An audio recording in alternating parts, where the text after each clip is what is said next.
स्वागत है आप सभी का क्लास 11th की एक और न्यू वीडियो में। स्टूडेंट, आज की इस वीडियो में बात करने वाले हैं मात्रक के बारे में। मूल मात्रक और व्युत्पन्न मात्रक क्या होते हैं, इनके बारे में बात करेंगे। तो चलिए वीडियो स्टार्ट करते हैं। पहला टॉपिक है मात्रक, यानी मात्रक क्या होता है। तो मात्रक की डेफिनेशन समझ लेते हैं। तो किसी भौतिक राशि के मापन के लिए प्रयुक्त संदर्भ मानक को उस भौतिक राशि का मात्रक कहते हैं। जैसे मान लीजिए किसी छड़ की लंबाई 3 मीटर है, तो यहाँ पे 3 मीटर, जो मीटर शब्द है ना, ये संदर्भ मानक है। मतलब ये स्टैंडर्ड फॉर्म है मीटर की, 1 मीटर इतना होता है। तो इस छड़ की लंबाई 3 मीटर है, इसका मतलब ये है कि इसके मानक से 3 गुनी है। किसी छड़ की लंबाई 3 मीटर है, इसका मतलब ये है कि वह अपने संदर्भ मानक से 3 गुनी है। जैसे मान लीजिए एक और एग्जांपल लें, किसी वस्तु का द्रव्यमान 2 kg है, तो इसका मतलब ये है कि वह उसके संदर्भ मानक यानी किलोग्राम से उस वस्तु का वजन 2 गुना है।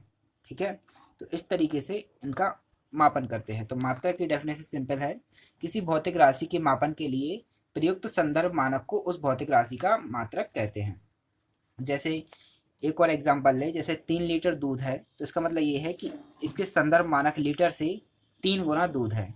ओके, जैसे 4 लीटर दूध है, तो इसका मतलब ये है कि उसके संदर्भ मानक से यानी लीटर से 4 गुना दूध है।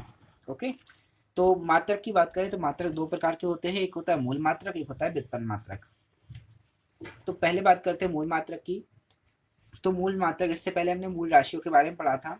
तो वे राशियाँ मूल राशियाँ कहलाती हैं जो स्वतंत्र होती हैं। तो मूल राशियों के मात्रक को ही हम मूल मात्रक कहते हैं।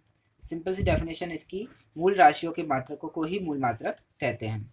जैसे एसआई पद्धति में 7 मूल मात्रक हैं और 2 पूरक मूल मात्रक हैं। और जैसे लंबाई एक मूल राशि है, इसका मात्रक होता है मीटर, इसको स्मॉल एम से रिप्रेजेंट करते हैं। इसी तरीके से द्रव्यमान का मात्रक किलोग्राम, इसको केजी। और समय का मात्रक सेकंड, इसको एस से। और ताप का मात्रक केल्विन, इसको कैपिटल के से। और विद्युत धारा का मात्रक एम्पियर होता है, जिसको कैपिटल ए से। और ज्योति तीव्रता, इसका मात्रक होता है कैंडला, इसको सीडी से रिप्रेजेंट करते हैं। और पदार्थ की मात्रा यानी मोल को मोल से रिप्रेजेंट करते हैं। इसी के साथ पूरक मूल मात्रक भी होते हैं। तो जैसे समतल कोण होता है, तो इसका मात्रक होता है रेडियन, आरएडी लिखते हैं इसको। और एक होता है घन कोण, जिसको लिखते हैं स्टेरेडियन यानी कि एसआर। इसके बाद व्युत्पन्न मात्रक की बात करें तो इसका सीधा सा है, व्युत्पन्न राशियों के मात्रक को व्युत्पन्न मात्रक कहते हैं। ठीक है, अब व्युत्पन्न राशियाँ क्या होती हैं? वे राशियाँ जो मूल राशि पर निर्भर करती हैं, तो उन्हें बोलते हैं व्युत्पन्न राशियाँ। और व्युत्पन्न राशियों के मात्रक को ही हम व्युत्पन्न मात्रक कहते हैं। जैसे कि बल हो गया, कार्य, ऊर्जा, ऊष्मा, ये हो गए, शक्ति हो गया, दाब हो गया, यानी मूल मात्रक के अलावा जितने भी मात्रक बचे हैं वो सभी व्युत्पन्न मात्रक हैं। ओके, आप लोग इस चार्ट को पढ़ लीजिएगा अच्छे से, हो सके तो इनको याद भी कर लीजिए, संकेतों को इनके। इसके बाद मूल मात्रक और व्युत्पन्न मात्रक में अंतर देख लेते हैं, काफ़ी इंपॉर्टेंट है, तो इसको जरूर कर लें।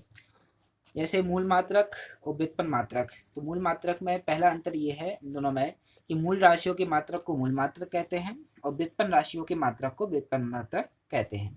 दूसरा अंतर, ये मात्रक एक दूसरे से स्वतंत्र होते हैं, यानी मूल मात्रक एक दूसरे से स्वतंत्र होते हैं और व्युत्पन्न मात्रक मूल मात्रक पर निर्भर करते हैं।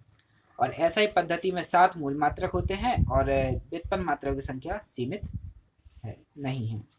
ओके, तो दोस्तों आज की वीडियो में इतना ही।